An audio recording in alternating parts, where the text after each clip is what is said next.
Good day and welcome to another Blender tutorial. This will be the first one on my channel, and in this tutorial I'll be teaching you how to make this image on your screen, the ones transiting. Okay, to start, I had to look for some inspiration online, so I went to house.com and I grabbed some images from there. I searched for living rooms. And next, I wanted to get the one-to-one dimensions of the picture, so I used a software called FSpy. Originally, FSpy was a Blender add-on, but since then, developer has made some changes. He has made it into its own standalone software, and it has an add-on for importation in Blender. So when you get FSpy, you just drag the image to FSpy and you adjust the guidelines to get the axis and the camera information. Next, you save the FSpy file and head over to Blender. If you have installed the Blender add-on, you just simply import the FSpy file, and it automatically provides a camera with the settings you want, focal length, resolution, and everything. Next, you proceed to block out the scene. For my scene, I used an add-on in Blender called Archimesh to create the room and make its dimensions as close to the reference image as I can. And for the window, I used the same add-on to make the window. These windows come with a rig and an auto hole feature that automatically cuts holes in the room according to the window size you choose. And then you proceed to model the remaining parts of the room as much as you can.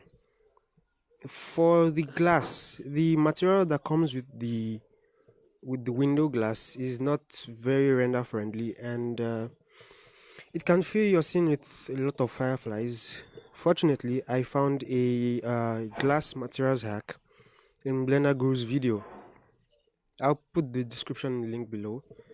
This material glass hack makes the glass look like glass, but without all the fireflies and stuff.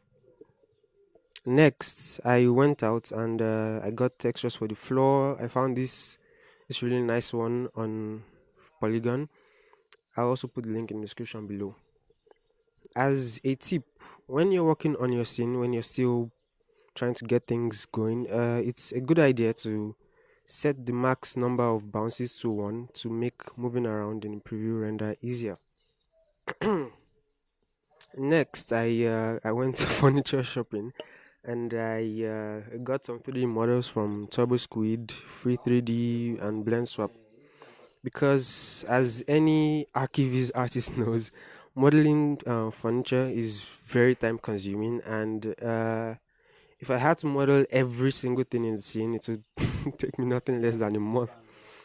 So I got a couch, a center table, TV, things like that. But do be careful though. You don't want to just get a bunch of models and throw them together without thinking through their relevance to your scene. You should always try to tell a story with whatever you're rendering as an artist. So in this scene, I was going for a mid to early morning living room scene of a maybe a musician or a painter or someone like that. Okay.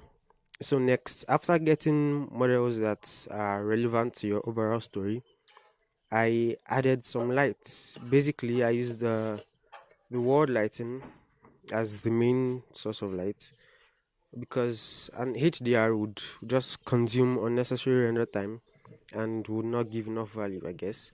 So I set the wall lighting to a light bluish color for the sky, morning sky, and gave it a low intensity. Next, I had a sun lamp. I added a sun lamp and set it to a yellowish color. Maybe the sun's just rising up. And thinking compositionally, I added some chandeliers to draw the attention to the center of the room. I uh, I used a black body converter to set the Kelvin scale value uh always use a black body converter. It creates much better results than normally. I set it to about 5,000 and set the intensity to 6. To add more character to the room, I got some pictures from my hard drive and imported them as planes. The guitar picture complements the guitar model there. It's part of storytelling. And then finally, you're ready to render. I use the denoise denoiser, not the one that comes with Blender. The denoise is better at architecture than the one that comes built in with Blender. And then you're done. That goes over the essentials of how to make this amazing looking living room. If you like this video, please hit the thumbs up button and subscribe if you haven't already. And I'll see you in the next video.